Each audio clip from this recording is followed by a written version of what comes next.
कलात में आज एक बस के ऊपर हमला किया गया जिसमें इब्तदाई तौर पर 3 लोगों के शहीद होने की और बहुत से लोगों के ज़ख्मी होने की इत्तला है।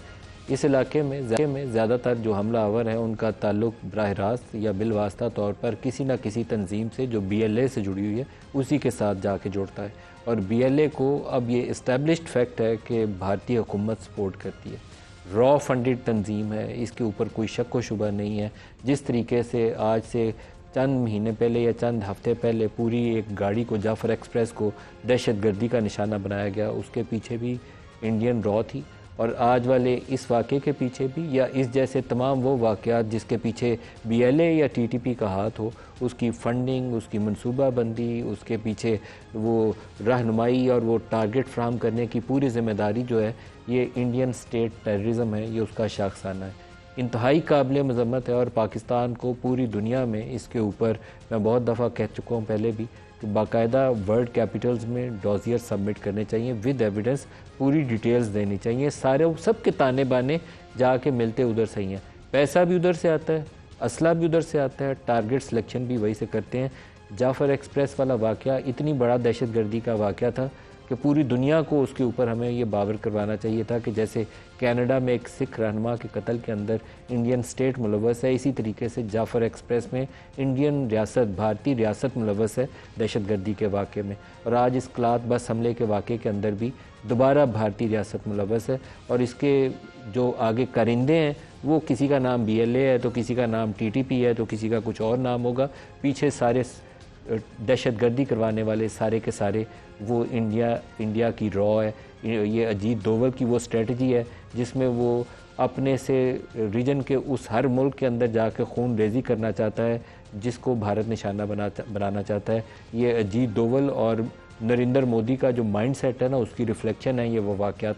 और पाकिस्तान को इसके मुकाबले के लिए क्या करना है, एक तो पूरी दुनिया को इसके बारे में आगाह करना है, दूसरा एक जो उससे भी बड़ा चैलेंज है वो है हमारी इंटरनल यूनिटी, हमारी हारमनी, यकजहती पाकिस्तान के अंदर। सियासी फ़िज़ा, अफसोसनाक ये बात पहलू एक ये है कि बहुत अरसे से 2-3 सालों से, ख़ास तौर पर जब से पाकिस्तान तहरीक इंसाफ के ख़िलाफ़ नो कॉन्फिडेंस मोशन आया, उसके बाद एक ऐसी फ़िज़ा है कि लगता यह है कि मुल्क के अंदर 2 हिस्सों में हमने पाकिस्तान हिस्सों तकसीम किया हुआ। एक वो PTI वाले हैं जिनको हम समझते हैं शायद ये 9 मई के बाद दुश्मन मुल्क के एजेंट बन गए हुए हैं, जो ऐसी सूरत हाल नहीं है। 9 मई काबिल मज़म्मत वाक़या, जिसने किया उसको भी मज़म्मत करनी चाहिए। जो एक्चुअल अगर किसी ने आग जलाई, अंदर कोर कमांडर हाउस के अंदर घुसा, जिसने GHQ के अंदर जाके तखरीबकारी की, उसको सज़ा भी मिलनी चाहिए। लेकिन उसकी खातिर पूरी आधी कौम को तो हम निशाना नहीं बना सकते। लेकिन हमारी अदालतों से फैसले भी वैसे ही आ रहे हैं जिससे लगता यह है कि इनको स्टीम रोल करने का वक्त आ गया है, क्योंकि अब हम बहुत तगड़े हो गए हैं। हुकूमत का ख्याल यह है कि वो बहुत तगड़े हो गए। इंडिया के हमने 6 जहाज़ गिरा दिए थे, अब तो किसी की फ़िक्र ही नहीं है। इनकी सीटें भी ले लो, इनको इंडिपेंडेंट कर दो, KP गवर्नमेंट भी इनकी गिरा दो, तो इससे वो माशरे के अंदर वो जो तकसीम वाला पहलू है ना, वो दोबारा खुल के सामने आएगा, जो चीज़ किसी वक्त हमारे हाथ से निकल सकती है।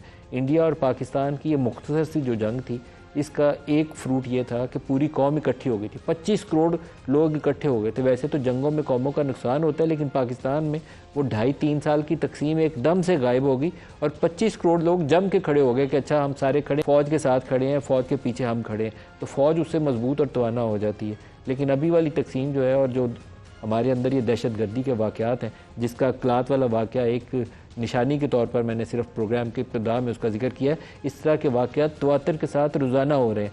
तो क्या हमें सोचने का मौका नहीं है कि हम ये तकसीम समेट लें? अभी भी वक्त है, समेट लें।